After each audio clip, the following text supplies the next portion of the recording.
Claro, aquí tienes el monólogo para la primera parte. Mi madre apareció en mi casa con una cinta métrica. Quería echarme de mi propia habitación. Dijo que sería la futura guardería para mi hermano. Yo tengo 31 años. Compré esta casa hace 3 años. Me esforcé al máximo para ahorrar cada centavo. Es mi santuario, mi hogar. Y mi dormitorio principal es mi lugar sagrado. La mitad es mi oficina, donde trabajo de 9 a 11 horas al día como ingeniero. Mi hermano menor, Bruno, se casó el mes pasado con Sofía. Son buenos chicos. Viven en un pequeño apartamento y su contrato de alquiler termina pronto. Hace 2 semanas mi madre, Marta, me llamó. Tenía una excelente noticia. Me informó que Bruno y Sofía se mudarían conmigo. No me preguntó, simplemente lo decidió. Le dije que estaba sorprendido, pero ella ignoró mis palabras. Ya lo he pensado todo, me dijo. Ellos se quedarán con el dormitorio principal. Una pareja casada necesita su espacio. ¿Y yo? Pregunté. ¿Tú te mudarás a la habitación de invitados?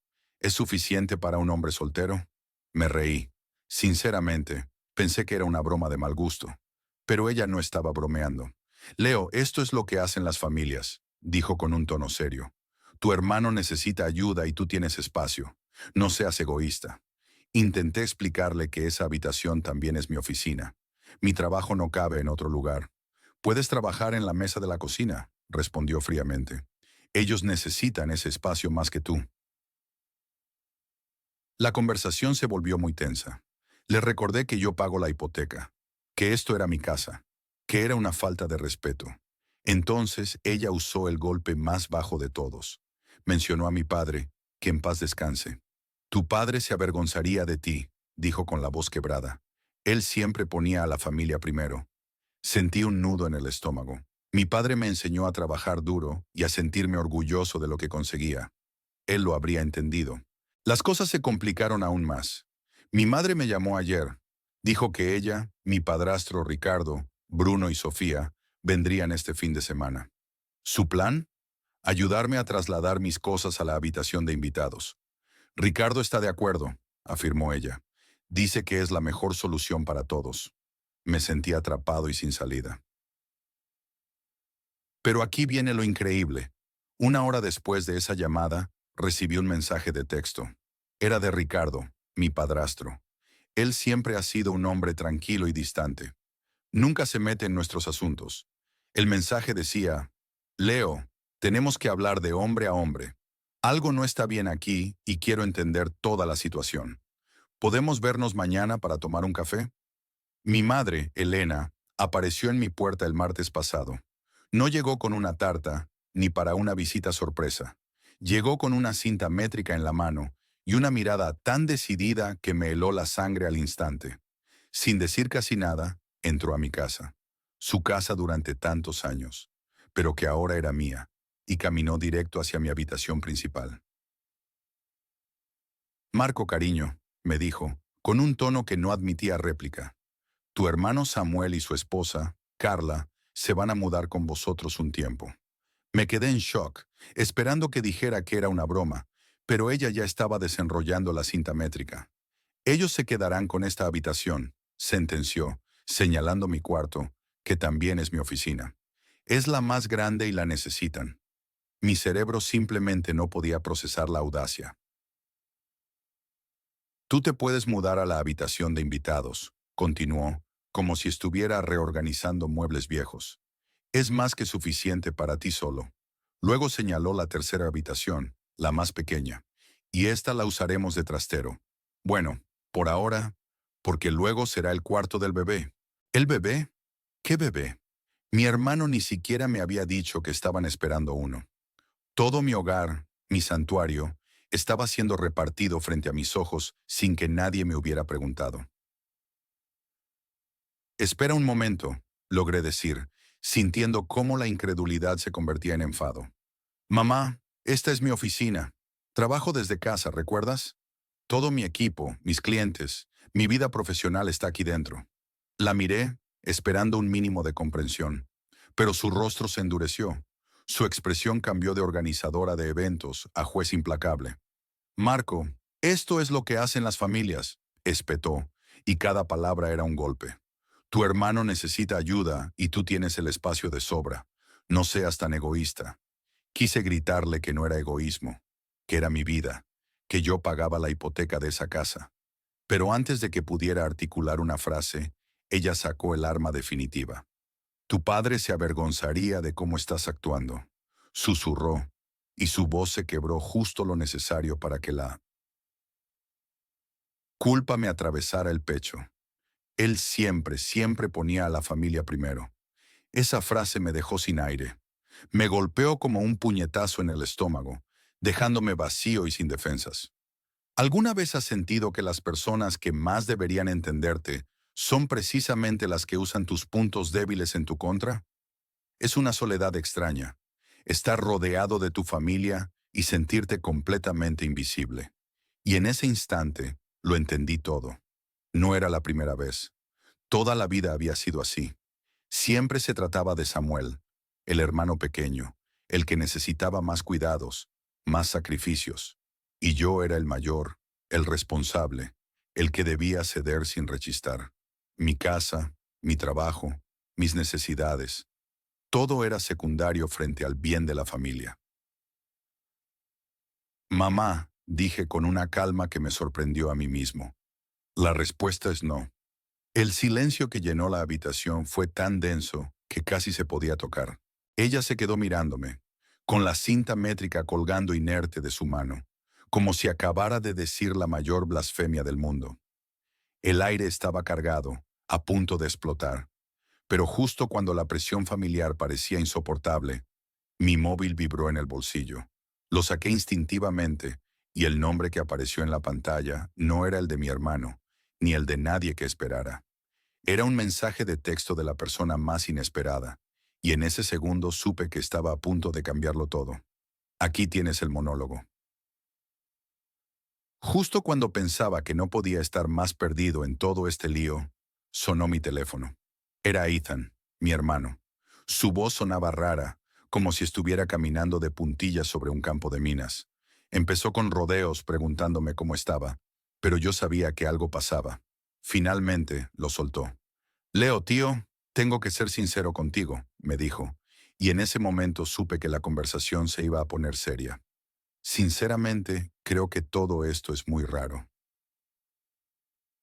Me contó que él y Sofía, su novia, se sentían súper incómodos con el plan de mi madre. Al parecer, ellos le habían dicho que con la habitación de invitados se apañaban de sobra, que no querían causar ninguna molestia. Pero que mi madre, Isabel, insistía e insistía, casi como si no los escuchara. Y aquí viene lo fuerte. Usó la palabra exacta. Sofía estaba mortificada.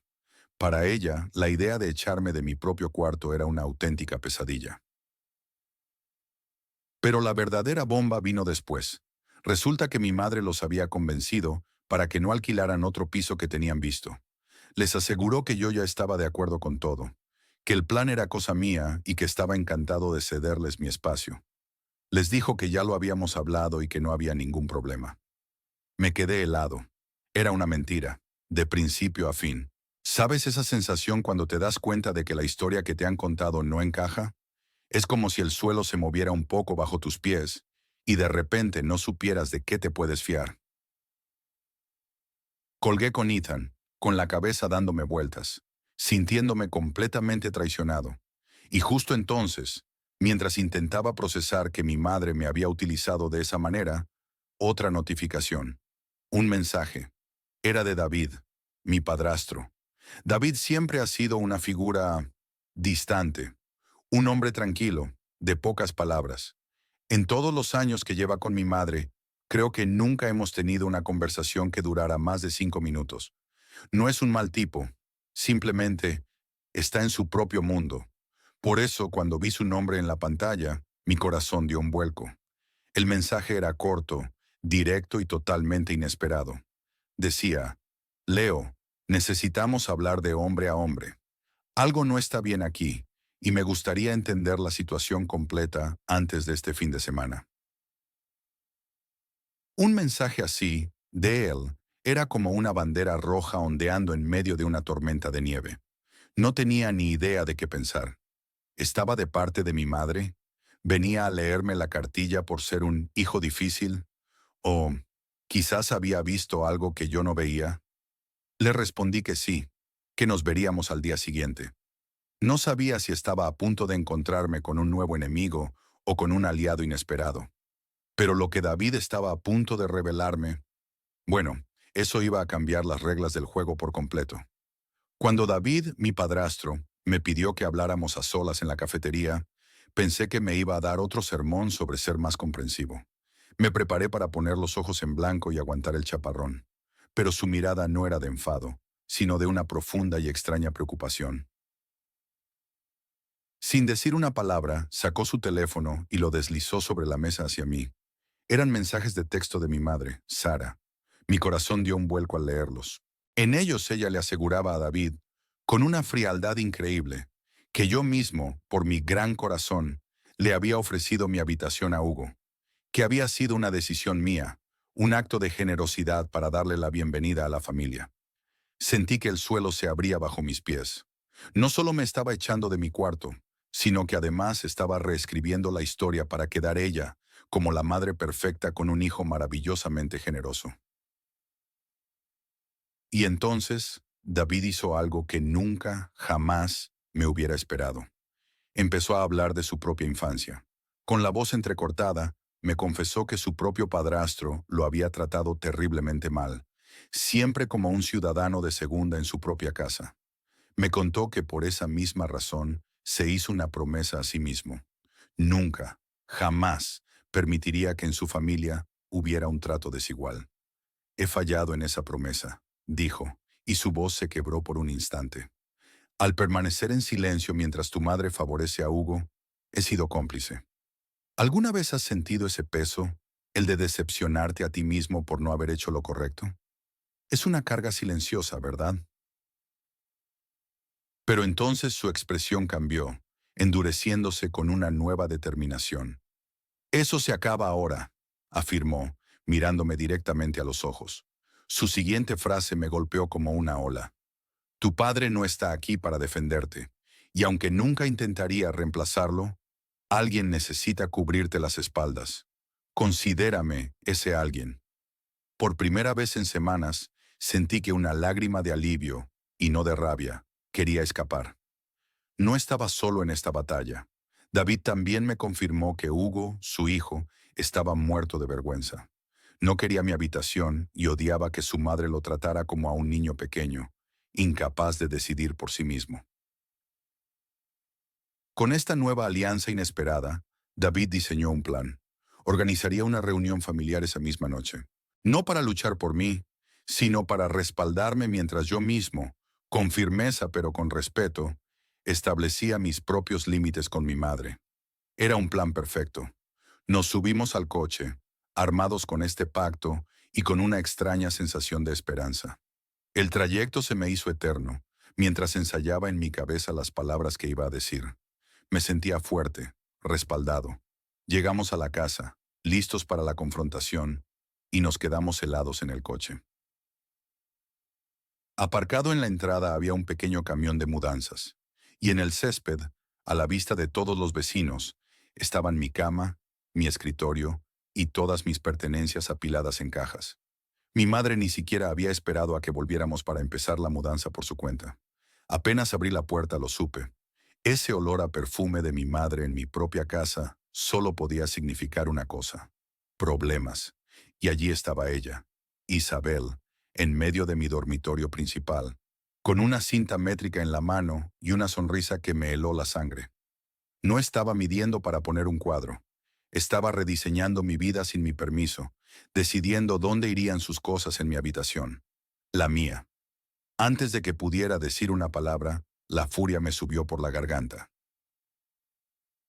Pero justo cuando iba a explotar, apareció Roberto, mi padrastro, detrás de mí.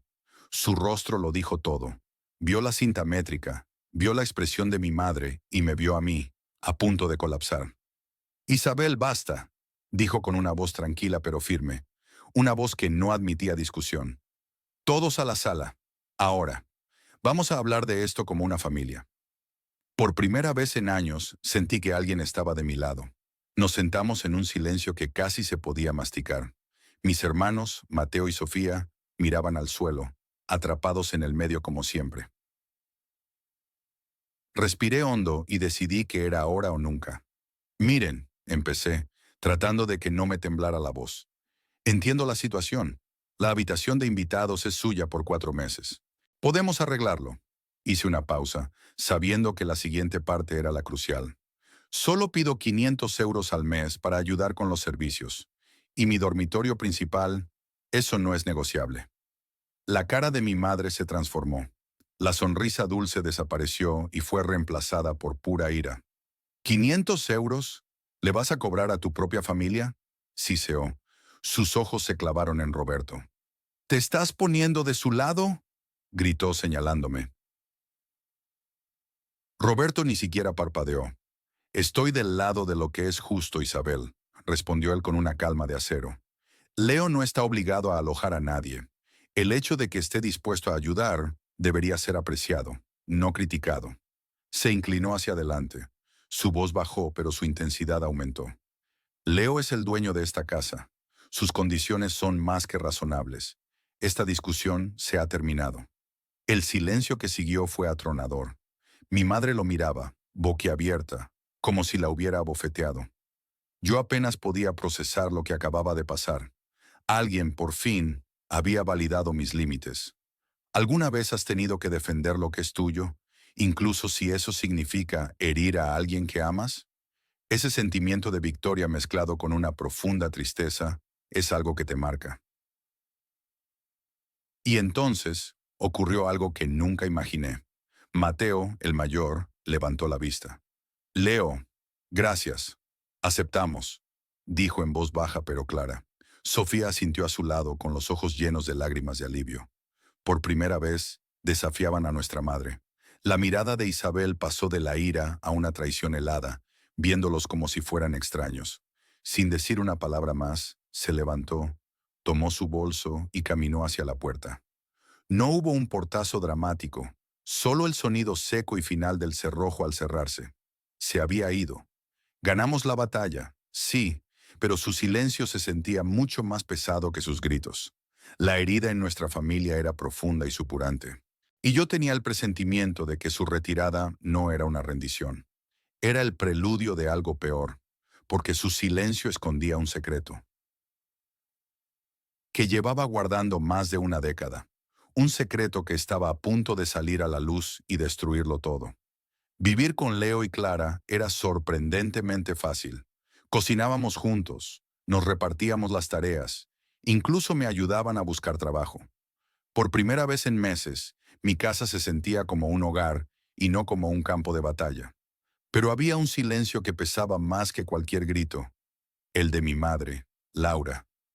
Dejó de responder a mis llamadas, a mis mensajes, a todo. Era la ley del hielo en su máxima expresión, y una parte de mí temía haberla perdido para siempre. Una noche, mientras intentaba ignorar el nudo en el estómago, mi teléfono vibró. No era ella, era Marco, su marido. Su voz sonaba tensa y susurraba, como si no quisiera que lo escucharan. Alex, tu madre no está bien, me dijo. Está luchando. Me contó que la había encontrado llorando frente al ordenador, cerrando pestañas a toda prisa cuando él entró en el despacho. Y entonces soltó la bomba. Vi su historial de navegación, Alex. Ha estado buscando artículos sobre favoritismo en las familias. Me quedé completamente helado, así que lo sabía. Era plenamente consciente del daño que estaba haciendo, y ahora la culpa la estaba devorando. Pero Marco no había terminado. Hay algo más, algo que ocurrió hace 14 años, justo después de la muerte de tu padre. Me explicó que un terapeuta le había aconsejado a mi madre que le diera a Leo atención especial, por ser el más pequeño, el que menos entendía lo que pasaba. Un consejo bien intencionado que mi madre, rota por el dolor, convirtió en una regla de oro enfermiza. ¿Te ha dicho eso ella?, conseguí preguntar, con la voz rota. No con esas palabras, respondió Marco. Pero creo que parte de su favoritismo hacia Leo no viene de que lo vea como algo especial, sino de la culpa. La culpa por haberte convertido a ti en un padre para tu hermano cuando apenas tenías 17 años. Esa frase me golpeó como un tren. De repente, toda mi adolescencia, esas responsabilidades que yo asumía como normales, se reescribieron en mi mente como una carga injusta que nunca debí llevar. ¿Alguna vez has tenido una revelación que duele? Un momento en que entiendes tu propio pasado y te rompe un poco por dentro. Colgué el teléfono, completamente aturdido. No era una excusa para 14 años de dolor, pero sí era una explicación. Una explicación terrible y retorcida que lo cambiaba todo. La culpa había consumido a mi madre y, en su intento de proteger a Leo del pasado, me había sacrificado a mí en el presente. Ya no sentía solo rabia, también había una extraña y amarga lástima. En ese momento, la puerta de mi habitación se abrió lentamente. Era Leo. No tenía su habitual sonrisa despreocupada. Su rostro mostraba una expresión que nunca le había visto, una mezcla de seriedad, determinación y miedo. Me miró fijamente a los ojos y su voz sonó grave. Alex, tenemos que hablar. Estábamos sentados en su coche, justo al lado de mi casa, en un silencio que se podía cortar con un cuchillo. De repente, Carlos se giró y me miró directamente a los ojos. Leo, te debo una disculpa, dijo. Su voz sonaba extraña, contenida. Me quedé completamente quieto, sin saber qué esperar. No solo por lo que pasó hoy, continuó, sino por todo. El aire se volvió denso. Carlos empezó a hablar y fue como si se abriera una presa que llevaba años conteniendo la verdad. Me confesó que durante todo este tiempo había dejado que mamá librara sus batallas por él, que había permitido que su favoritismo lo convirtiera en alguien que no quería ser. Me impidió madurar, Leo, me dijo, y vi un dolor genuino en su mirada. Me mantuvo como un niño. Lo peor fue cuando admitió que él era consciente de toda la injusticia. Recordó en voz alta, con una precisión que me dolió, aquella vez que mamá sacó dinero de mi fondo para la universidad para pagar una reparación carísima de su coche. Yo sabía que estaba mal, susurró, sin atreverse a mirarme. Sabía que era tu dinero y no dije nada. Simplemente lo acepté. Me explicó cómo esa dinámica lo posicionaba a él como el hijo de oro y a mí. Usó una palabra que se me clavó en el pecho. Dijo que a mí me hacía sentir como la servidumbre. Escuchar esa palabra, servidumbre, salir de su boca fue un golpe terrible, pero a la vez extrañamente liberador. Él lo veía. Siempre lo había visto. ¿Alguna vez has sentido cómo una herida que llevabas dentro empieza a cerrarse, pero al mismo tiempo duele de una forma nueva? Es una sensación extraña, ¿verdad? Le interrumpí. Le dije que él no tenía la culpa, que era cosa de mamá. Pero Carlos negó con la cabeza con una firmeza que nunca le había visto. No, pero soy responsable de cómo respondo a ello. Y he respondido aprovechándome, incluso si no era mi intención. Hizo una pausa, respiró hondo y sentenció. Eso se acaba ahora. No estamos en competencia, Leo, y mamá necesita dejar de actuar como si lo estuviéramos. En esa frase estaba el hermano que yo creía haber perdido. Me contó que David, nuestro hermano mayor, también había hablado con él hacía poco. Le dijo algo que, según Carlos, le había volado la cabeza. El éxito de tu hermano no disminuye el tuyo. Carlos repitió la frase como si fuera un mantra, como si estuviera tratando de grabársela a fuego en la mente. Era la primera vez en años, quizás una década, que sentía que estaba hablando con mi hermano de verdad, no con el personaje que mamá había creado para él. Sentí que recuperaba a Carlos. Nos quedamos en silencio de nuevo, pero esta vez no era un silencio incómodo. Era un silencio de paz, de entendimiento. Por fin, después de tanto tiempo, estábamos en el mismo equipo. Con Carlos y yo finalmente unidos, sentí una mezcla de alivio y temor. Habíamos reparado nuestro vínculo, pero ambos sabíamos que eso era solo la mitad de la batalla. La pieza que faltaba para que la familia sanara, o se rompiera del todo, era nuestra madre. Y su siguiente movimiento, su reacción a nuestra nueva alianza, lo determinaría absolutamente todo. Pasó un mes, Un mes de silencio absoluto que se sentía más pesado que cualquier grito. Me había acostumbrado a la calma, a mi nueva rutina sin el drama familiar.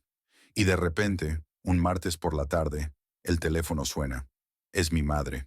Mi primer instinto fue prepararme para otra discusión, para otra ronda de reproches. Pero su voz era diferente, extrañamente frágil. Quería organizar una cena familiar esa misma semana. Y la parte más loca, quería que fuera en mi casa. Esa noche la tensión se podía cortar con un cuchillo. Mi hermano Daniel llegó con la misma cara de confusión que yo. Justo antes, mi tío Mateo me había llamado para darme un aviso. Ha vuelto a terapia, Leo, me dijo. Está haciendo un esfuerzo. Dale una oportunidad.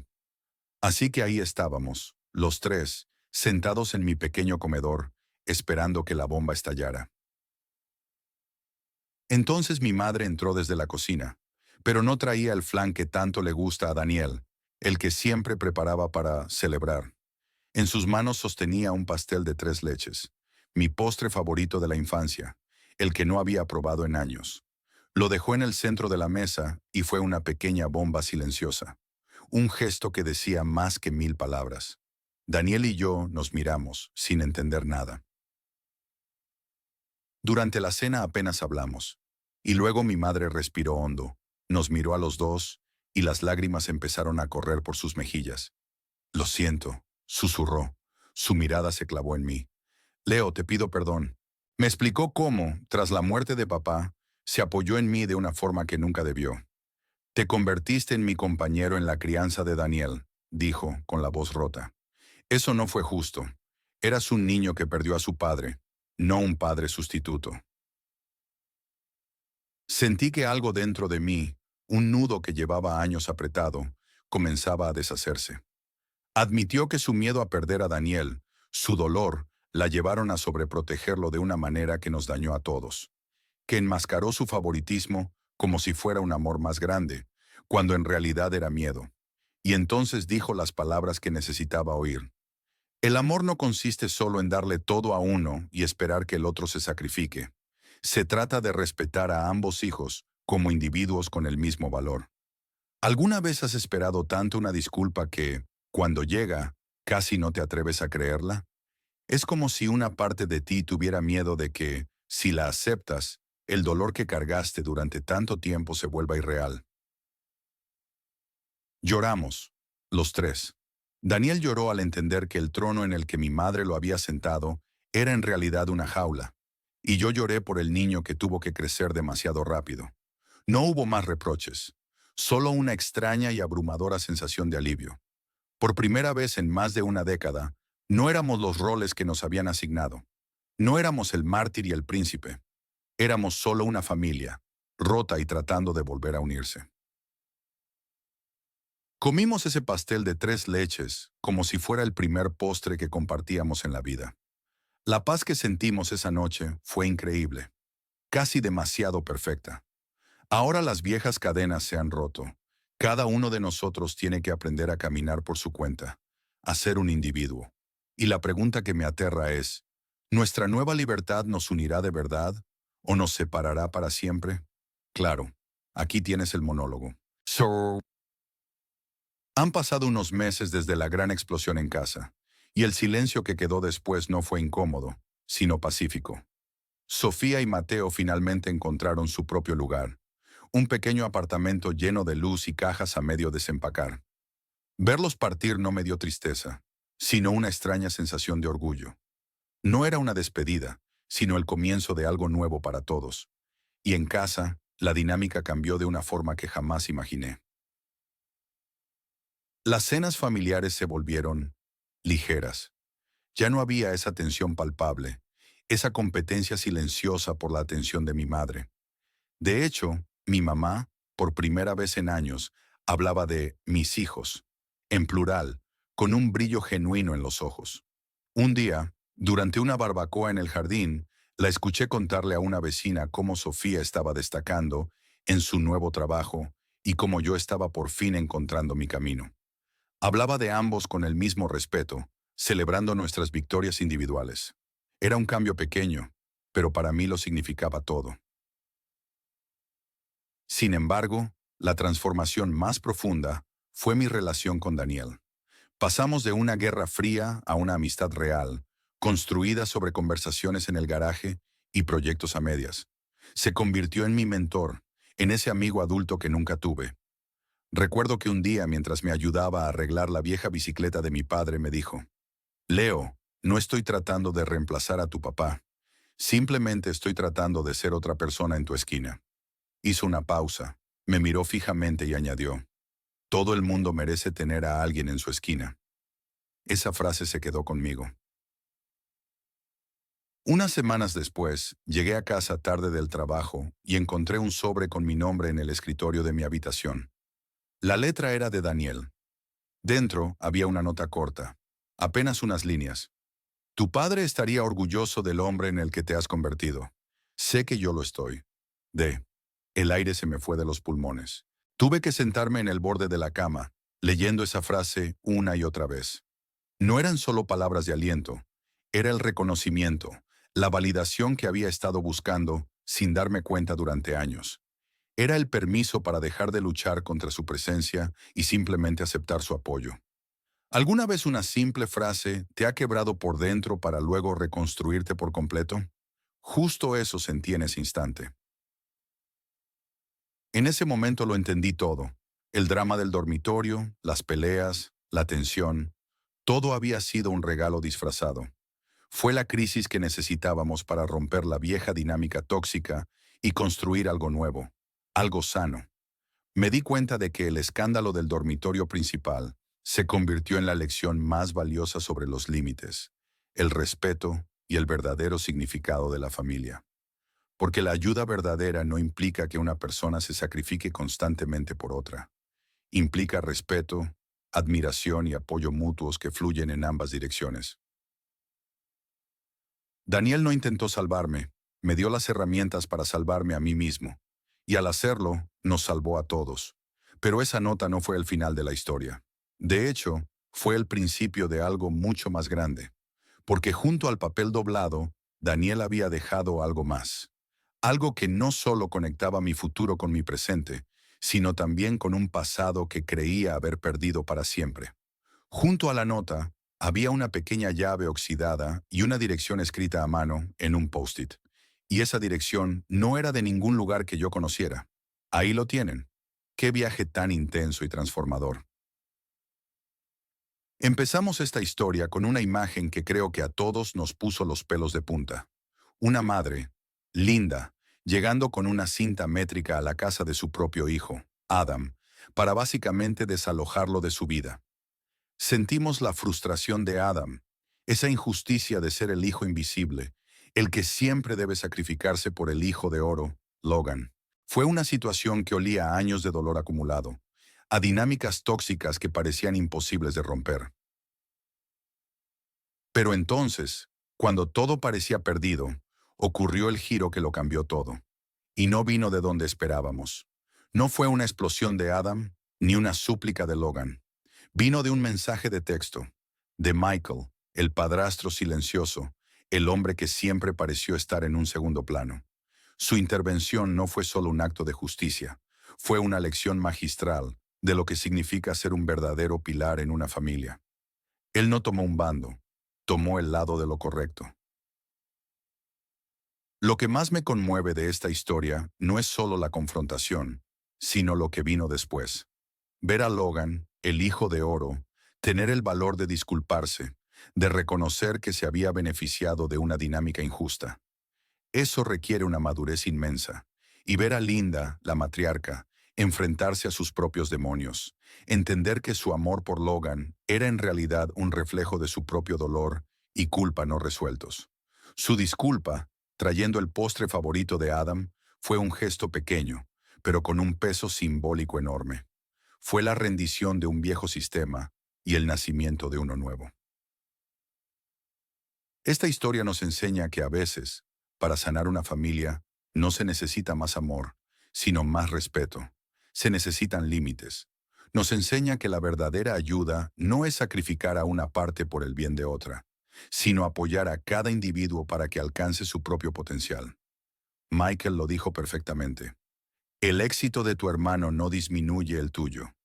Y esa nota final que le dejó a Adam, tu padre estaría orgulloso. Sé que yo lo estoy.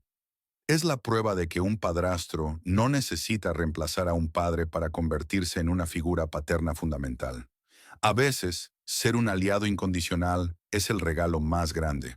Adam no solo recuperó su habitación, recuperó a su familia entera, pero en una versión más sana y honesta. La crisis se convirtió en su mayor bendición. La familia de Adam encontró su paz, sanaron las heridas del pasado y aprendieron a construir un futuro basado en el respeto mutuo.